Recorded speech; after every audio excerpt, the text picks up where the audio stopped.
Modi surname के मामले में गुजरात हाई कोर्ट ने कांग्रेस नेता राहुल गांधी को बड़ा झटका दिया है। सूरत कोर्ट के फैसले को बरकरार रखते हुए हाई कोर्ट ने स्पष्ट किया है कि 2 साल की जो राहुल गांधी को सजा मिली थी वो बरकरार रहेगी। मोदी सरनेम मामले में गुजरात हाईकोर्ट ने सूरत कोर्ट के फैसले को बरकरार रखते हुए राहुल गांधी की 2 साल की सजा पर रोक लगाने से इनकार कर दिया है। हाईकोर्ट ने कहा है कि इस केस के अलावा राहुल के खिलाफ कम से कम 10 केस पेंडिंग हैं। ऐसे में सूरत कोर्ट के फैसले में दखल देने की जरूरत नहीं है। हाईकोर्ट के फैसले के बाद कांग्रेस ने सुप्रीम कोर्ट का रुख करने की बात कही है। कांग्रेस नेता शक्ति सिंह गोहिल ने कहा कि लुटेरों के खिलाफ बोलने का अधिकार सभी को है। उन्होंने कहा कि हमें उम्मीद है कि सुप्रीम कोर्ट में हमें इंसाफ जरूर मिलेगा। हमें पूरी उम्मीद है सुप्रीम कोर्ट में ये मैटर जरूर जाएगी और जो पहलू राहुल गांधी जी की फेवर में है, कर्नाटक में कुछ बोलने पे सुप्रीम कोर्ट के काफी जजमेंट है, लॉ क्लियर है कि कर्नाटक में कुछ बोले हैं उसकी मैटर सूरत में चल नहीं सकती। अगर चलानी है तो कानूनन जो प्रोसीजर करनी चाहिए वो हुई नहीं थी।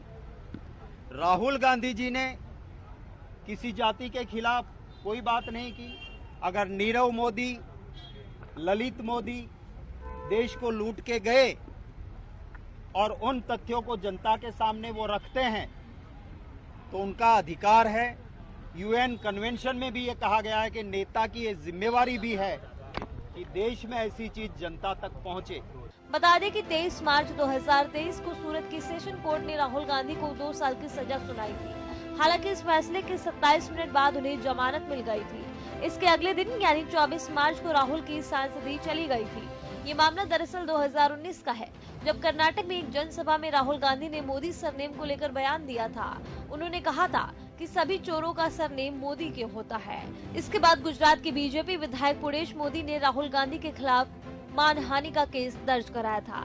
गुजरात हाईकोर्ट के फैसले से पहले कांग्रेस नेताओं को उम्मीद थी कि सूरत कोर्ट के फैसले पर रोक लग गई तो राहुल की सदस्यता बहाल हो सकती है, लेकिन गुजरात कोर्ट के फैसले से सभी को बड़ा झटका लगा है।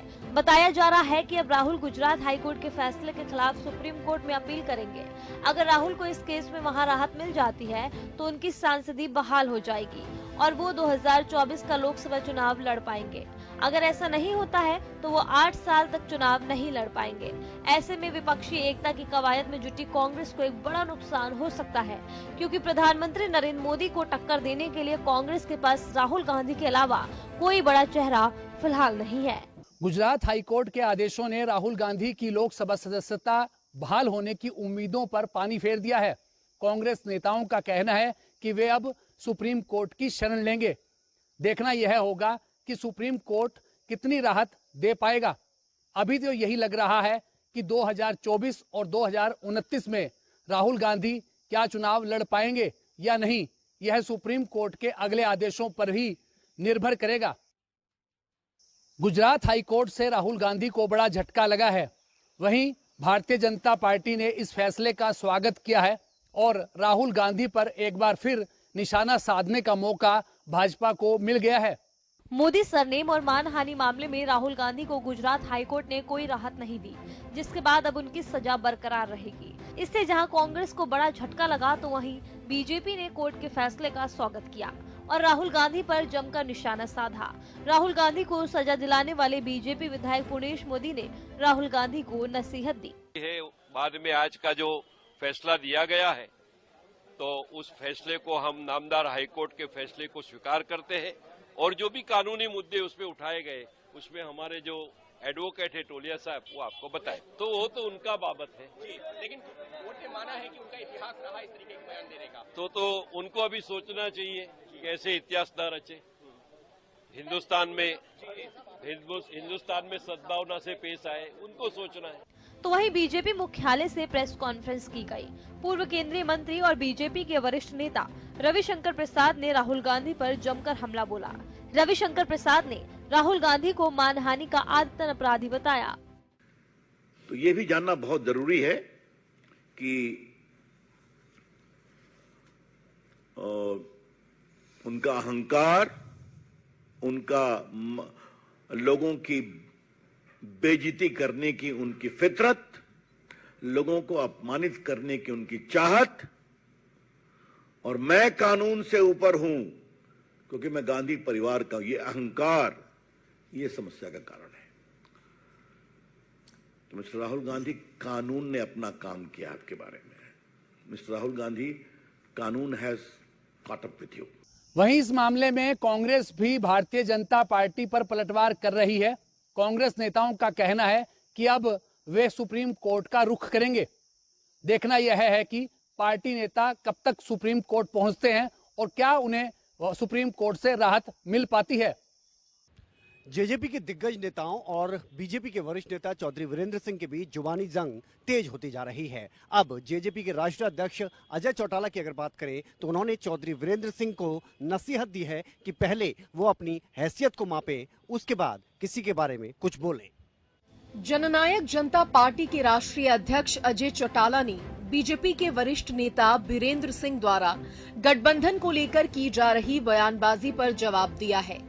गुरुग्राम पहुंचे अजय चौटाला से जब बीरेंद्र सिंह को लेकर सवाल पूछा गया तो उन्होंने ज्यादा तो कुछ नहीं कहा, लेकिन कम शब्दों में ही बीजेपी नेता को करारा जवाब दे दिया।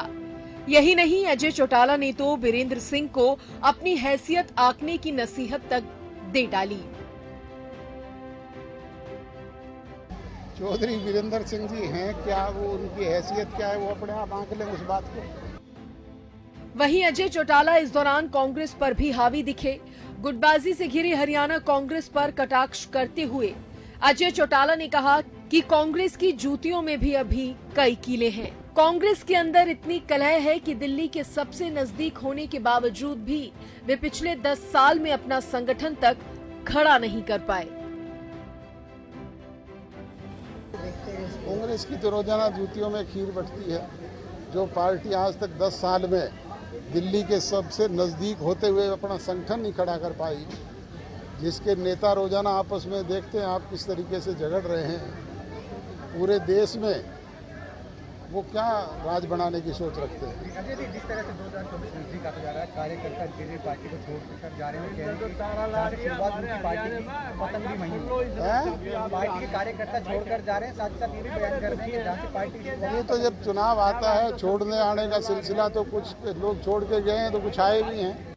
पिछले कुछ समय की अगर बात करें तो चौधरी वीरेंद्र सिंह लगातार जेजेपी के नेताओं, गठबंधन और साथ ही उप मुख्यमंत्री दुष्यंत चौटाला को लेकर लगातार बयानबाजी कर रहे हैं और इस पर लगातार पलटवार भी देखने को मिल रहा है। तो ऐसे में एक बार फिर से अजय चौटाला ने पलटवार किया है। अब यह देखना होगा कि चौधरी वीरेंद्र सिंह इस पर क्या प्रतिक्रिया देते हैं। और सबसे बड़ी बात यह है कि चौधरी वीरेंद्र सिंह अपने बयानों को लेकर बिल्कुल थम नहीं रहे हैं। अजय चौटाला की अगर बात की जाए तो उन्होंने नसीहत दी है, इस नसीहत का क्या फर्क पड़ेगा ये भी देखने वाली बात होगी।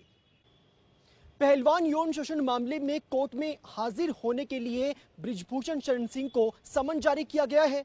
दिल्ली पुलिस द्वारा दायर की गई चार्जशीट पर संज्ञान लेते हुए राउज एवेन्यू कोर्ट ने कुश्ती संघ के अध्यक्ष को 18 जुलाई को न्यायालय में पेश होने के आदेश जारी किए हैं। महिला पहलवानों के यौन शोषण मामले में बृजभूषण को अदालत में पेश होना होगा। 6 बालिग महिला पहलवानों के मामले में दिल्ली राउज एवेन्यू अदालत ने कुश्ती संघ के अध्यक्ष रहे बृजभूषण के खिलाफ समन जारी किया है। समन जारी करते हुए अदालत ने बृजभूषण को 18 जुलाई को पेश होने के आदेश दिए। बता दें, दिल्ली की राउज एवेन्यू अदालत ने 6 महिला पहलवानों के यौन शोषण के मामले में बृजभूषण के खिलाफ दायर चार्जशीट पर संज्ञान लेते हुए अदालत ने बृजभूषण के खिलाफ समन जारी किया है। दिल्ली पुलिस ने महिला पहलवानों के मामले में बृजभूषण के खिलाफ आईपीसी की धारा 354, 354A, 354D और 506 के तहत अपराधों के लिए आरोप पत्र दायर किया था। नाबालिग पहलवान मामले में दिल्ली पुलिस ने पटियाला हाउस कोर्ट में कैंसिलेशन रिपोर्ट फाइल की थी। बृजभूषण के खिलाफ नाबालिग पहलवान के बयानों पर दर्ज केस की क्लोजर रिपोर्ट को लेकर भी दिल्ली की राउज एवेन्यू अदालत ने बीते मंगलवार को सुनवाई की। कैंसिलेशन रिपोर्ट पर चर्चा के बाद अदालत ने बयान बदलने पर नाबालिग पहलवान और उसके पिता को नोटिस जारी कर बयान बदलने की वजह पूछी है। अदालत ने 1 अगस्त तक जवाब मांगा है। इस दौरान जज ने कहा, अदालत नाबालिग का पक्ष जानना चाहती है। नाबालिग का पक्ष आने के बाद ही अदालत केस को रद्द करने का फैसला ले सकती है। वहीं नाबालिग पहलवान द्वारा बयान बदलने के मामले में भी राउज एवेन्यू कोर्ट में मंगलवार को सुनवाई हुई। कोर्ट ने नाबालिग पहलवान और उसके पिता को बयान बदलने की वजह पूछी है। प्रधानमंत्री नरेंद्र मोदी ने छत्तीसगढ़ की जनता को 7,000 करोड़ रुपए की परियोजनाओं का तोहफा दिया। इस दौरान उन्होंने एक जनसभा को संबोधित किया। जनसभा को संबोधित करने के दौरान पीएम ने कांग्रेस पर एक के बाद एक कई हमले बोले। प्रधानमंत्री नरेंद्र मोदी छत्तीसगढ़ के रायपुर पहुंचे, जहां उन्होंने साइंस कॉलेज ग्राउंड से 7,000 करोड़ रुपए की योजनाओं का उद्घाटन शिलान्यास किया। प्रधानमंत्री ने इस सभा को संबोधित करते हुए कहा कि आज जिन योजनाओं का उद्घाटन शिलान्यास किया गया है, उससे छत्तीसगढ़ की विकास यात्रा और बेहतर होगी। वहीं इस दौरान प्रधानमंत्री ने कांग्रेस पर भी जमकर निशाना साधा। पीएम ने कहा कि छत्तीसगढ़ का निर्माण बीजेपी ने किया है, यहाँ के लोगों को बीजेपी ही समझती है। पिछले चुनाव में कांग्रेस पार्टी ने गंगा जी की झूठी कसम खाई, शराबबंदी समेत 36 वादे किए, लेकिन वादे पूरे नहीं किए, बल्कि हजारों करोड़ रुपए का शराब घोटाला कर दिया। तब छत्तीसगढ़ से जो 36 वादे कांग्रेस ने किए थे, उन 36 वादों में से एक था कि राज्य में शराबबंदी लागू की जाएगी। कहा यह भी था कि जो अनुसूचित क्षेत्र है, वहां ग्राम सभाओं को शराबबंदी का अधिकार दिया जाएगा। अब 5 साल होने को है और सच्चाई ये है कि कांग्रेस ने छत्तीसगढ़ में हजारों करोड़ रुपए का शराब घोटाला जरूर कर दिया है। प्रधानमंत्री के साथ मंच पर केंद्रीय मंत्री नितिन गडकरी और मनसुख मांडविया भी मौजूद थे। मोदी ने छत्तीसगढ़ सरकार को कांग्रेस के करप्शन और कुशासन का मॉडल बताया। उन्होंने कहा, कोल माफिया, सैंड माफिया और लैंड माफिया, न जाने कैसे कैसे माफिया यहाँ फल फूल रहे हैं। यहाँ सूबे के मुखिया से लेकर तमाम मंत्रियों और अधिकारियों तक पर घोटाले के गंभीर से गंभीर आरोप लगते रहे हैं। आज छत्तीसगढ़ सरकार कांग्रेस के करप्शन और कुशासन का मॉडल बन चुकी है। वहीं इस दौरान प्रधानमंत्री ने विपक्षी एकता पर भी निशाना साधा। उन्होंने कहा, जिनके दामन दागदार है, वो आज एक साथ आने की कोशिश कर रहे हैं। जो एक दूसरे को पानी पी पी कर कोसते थे, वो आज साथ आने के बहाने खोजने लगे हैं। पीएम ने प्रदेश की भूपेश बघेल सरकार को कुशासन और करप्शन का मॉडल तक बता दिया। इसके साथ ही उन्होंने कहा कि शराबबंदी समेत 36 वादे करने वाले आज खुद शराब घोटालों से घिरे हुए हैं। इसके साथ ही उन्होंने विपक्षी एकता की कवायद पर भी सवाल उठा दिए। यूसीसी यानी कि यूनिफॉर्म सिविल कोड, आजकल यूनिफॉर्म सिविल कोड को लेकर के कुछ ज्यादा ही चर्चाएं हो रही हैं और वजह है क्योंकि प्रधानमंत्री नरेंद्र मोदी ने भी यूनिफॉर्म सिविल कोड को लेकर के हाल ही में एक बयान दिया, जिसके बाद से लगातार सियासी सरगर्मी बढ़ती हुई दिखाई दे रही है। अब इसे लेकर के बीजेपी पर तो सवाल उठ ही रहे हैं, वहीं कांग्रेस के स्पष्टीकरण को लेकर के कांग्रेस का क्या कुछ रुख इसको लेकर के रहने वाला है, स्पष्टता कुछ दिखाई नहीं दे रही है। उसको लेकर के कांग्रेस पर भी अब सवाल उठते हुए दिखाई दे रहे हैं। यूसीसी का मुद्दा चर्चा का विषय बना हुआ है। माना जा रहा है कि मॉनसून सत्र में केंद्र सरकार समाज नागरिक संहिता का विधेयक पेश कर सकती है। इसके लिए लॉ कमीशन ने लोगों और धार्मिक संगठनों से राय मांगी है। ऐसे में इस मुद्दे पर सियासी हंगामा मचा हुआ है। इस बीच केरल के मुख्यमंत्री पिनराई विजयन ने बीजेपी के साथ कांग्रेस को भी कटघरे में खड़ा किया है। दरअसल विजयन ने ट्वीट किया है। ट्वीट करते हुए कहा कि क्या कांग्रेस का समान नागरिकता संहिता पर कोई स्पष्ट रुख है? जब भारत की बहुलता पर संघ परिवार यानी कि आरएसएस के हमलों का विरोध करना समय की मांग है, तो क्या कांग्रेस उनके खिलाफ कड़ा रुख अपनाने के लिए तैयार है? तो वहीं टीएमसी के महासचिव अभिषेक बनर्जी ने बीजेपी पर बड़ा हमला किया। साथ ही उन्होंने समाज नागरिक संहिता को लेकर कहा कि भारत की ताकत इसकी विविधता है। प्रधानमंत्री भी अपने सभी भाषणों में वसुदेव कुटुंबकम की बात करते हैं, जिसका अर्थ है दुनिया एक परिवार की तरह है। भारत अपनी एकता के लिए मशहूर है, न कि एक रूपता के लिए। तो वहीं कांग्रेस की तरफ से कहा जा रहा है कि बीजेपी और केंद्र सरकार अपने एजेंडे को वैधानिक रूप देने के लिए ऐसा कर रही है। हालांकि कांग्रेस के कई नेता यूसीसी का समर्थन भी कर रहे हैं। कांग्रेस की तरफ से एक आधिकारिक बयान जारी किया गया, जिसमें भले ही कांग्रेस की तरफ से इसे बीजेपी का एक एजेंडा बताया गया हो, लेकिन कांग्रेस के कुछ नेता यूसीसी का समर्थन भी कर रहे हैं तो कुछ विरोध कर रहे हैं। इसे लेकर के अब बीजेपी के साथ साथ कांग्रेस भी कटघरे में घिरती हुई नजर आ रही है। पश्चिम बंगाल से सिकंदराबाद के बीच पटरी पर दौड़ रही ट्रेन में अचानक आग लग गई। देखते ही देखते ट्रेन के 3 डिब्बे आग की जद में आ गए। आग की सूचना मिलते ही रेलवे के अधिकारियों में हड़कंप मच गया। तेलंगाना में पटरी पर दौड़ रही फलकनुमा एक्सप्रेस ट्रेन में आग लग गई। ट्रेन की 3 बोगियां S4, S5, S6 आग की चपेट में आ गई थी। ट्रेन में आग लगने की सूचना पर ट्रेन को बोमईपल्ली और पगीड़ीपल्ली के बीच ही रोक दिया गया। गनीमत ये रही कि समय रहते सभी यात्री ट्रेन से उतर गए और हादसे में कोई हताहत नहीं हुआ। दरअसल फलकनुमा एक्सप्रेस अपने शेड्यूल के अनुसार पश्चिम बंगाल से सिकंदराबाद के लिए रवाना हुई थी। तेलंगाना के नलगोंडा के पास पगड़ीपल्ली में ट्रेन में आग लग गई और देखते ही देखते आग ने 3 डब्बों को अपनी जद में ले लिया। आग के चलते ट्रेन के S4, S5 और S6 डिब्बे जलकर खाक हो गए।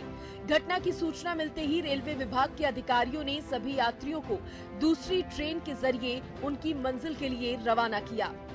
फिलहाल ट्रेन में आग लगने की वजह साफ नहीं हो पाई है। हालांकि रेलवे CPRO की ओर से जारी बयान के मुताबिक आग के कारणों की जांच कराई जाएगी। जांच के बाद ही ये साफ हो पाएगा कि ट्रेन में आग क्यों लगी। गनीमत रही कि समय रहते सभी यात्रियों को ट्रेन से बाहर निकाल लिया गया और हादसे में कोई हताहत नहीं हुआ। वहीं ट्रेन में आग लगने की वजह अभी साफ पता नहीं चल पाई है। मामले की गंभीरता को समझते हुए रेलवे ने जांच के आदेश जारी कर दिए हैं। ट्विटर को टक्कर देने के लिए लॉन्च हुई माइक्रो ब्लॉगिंग साइट थ्रेड्स को ट्विटर की तरफ से लीगल नोटिस दिया गया है। दरअसल ट्विटर का कहना है कि उसके पूर्व कर्मचारियों को थ्रेड्स ने नौकरी पर रखा है और उनके सीक्रेट्स का दुरुपयोग किया है। मेटा की माइक्रो ब्लॉगिंग साइट थ्रेड्स की लॉन्चिंग के बाद जहां इसके साथ 16 घंटे में ही 3 करोड़ यूजर्स जुड़ गए हैं, तो वहीं अब ट्विटर ने मेटा को लीगल नोटिस भेज दिया है। इस नोटिस में मेटा पर ट्विटर के पूर्व कर्मचारियों को नौकरी पर रखकर उनके बिजनेस सीक्रेट्स और अन्य इंटेलेक्चुअल प्रॉपर्टी को गैर कानूनी रूप से इस्तेमाल करने का आरोप लगाया है। ट्विटर के मालिक एलन मस्क ने इस मामले में एक ट्वीट करते हुए लिखा कि कंपटीशन ठीक है, चीटिंग नहीं। वहीं मेटा ने ट्विटर के आरोपों को खारिज किया है। मेटा का दावा है कि थ्रेड्स इंजीनियरिंग टीम में ट्विटर का कोई भी पूर्व कर्मचारी नहीं है। ऐसे में अब दोनों कंपनियों के बीच वार पलटवार भी छिड़ गया है। मेटा के मालिक मार्क जुकरबर्ग द्वारा लॉन्च की गई नई माइक्रो ब्लॉगिंग साइट थ्रेड्स को ट्विटर का कॉम्पिटिटर माना जा रहा है। कुछ यूजर्स इसे ट्विटर किलर का नाम भी दे रहे हैं। थ्रेड्स की लॉन्चिंग के कुछ ही घंटों में इसके साथ लाखों लोग जुड़ गए थे। दरअसल ट्विटर की तरह थ्रेड्स भी टेक्स्ट बेस्ड प्लेटफॉर्म है। इस पर 500 कैरेक्टर तक लंबे थ्रेड्स पोस्ट पब्लिश कर सकते हैं। इस पर लिंक, फोटो और वीडियो भी शेयर किए जा सकते हैं। वीडियो 5 मिनट तक लंबे हो सकते हैं। थ्रेड्स की लॉन्चिंग ऐसे समय में हुई है जब ट्विटर पर पोस्ट पढ़ने की लिमिट तय की गई है। ट्विटर के नए फैसले के अनुसार वेरीफाइड यूजर्स के लिए ये लिमिट 10,000, पुराने अनवेरिफाइड यूजर के लिए 1,000 और नए अनवेरिफाइड यूजर्स के लिए 500 कर दी गई है। ऐसे में माना जा रहा था कि ट्विटर के काफी यूजर्स थ्रेड्स पर शिफ्ट हो सकते हैं। इस बीच ट्विटर की ओर से मेटा के CEO मार्क जुकरबर्ग को भेजे गए लीगल नोटिस ने ये साबित कर दिया है कि ट्विटर वर्सेस थ्रेड्स के बीच छिड़ी जंग इतनी आसानी से शांत नहीं होने वाली है। गौर करने वाली बात यह है कि महज 16 घंटे में थ्रेड्स के साथ 3 करोड़ से भी ज्यादा लोग जुड़ गए हैं। इधर कुछ लोग थ्रेड्स को ट्विटर किलर का नाम भी दे रहे हैं।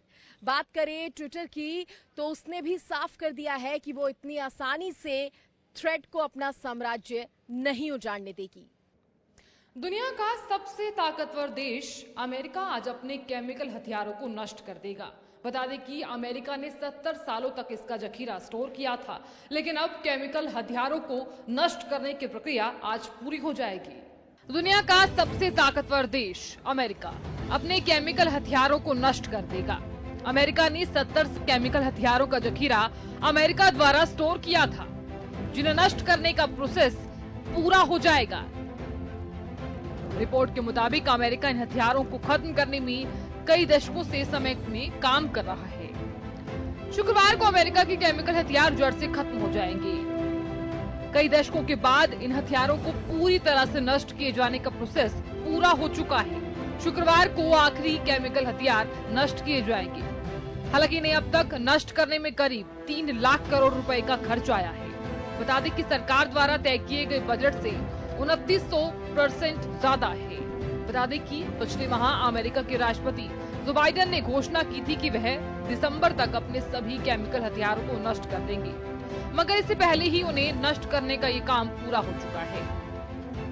इसे लेकर जल्द अमेरिका के राष्ट्रपति बाइडेन घोषणा करने वाले हैं। क्या होते हैं केमिकल हथियार?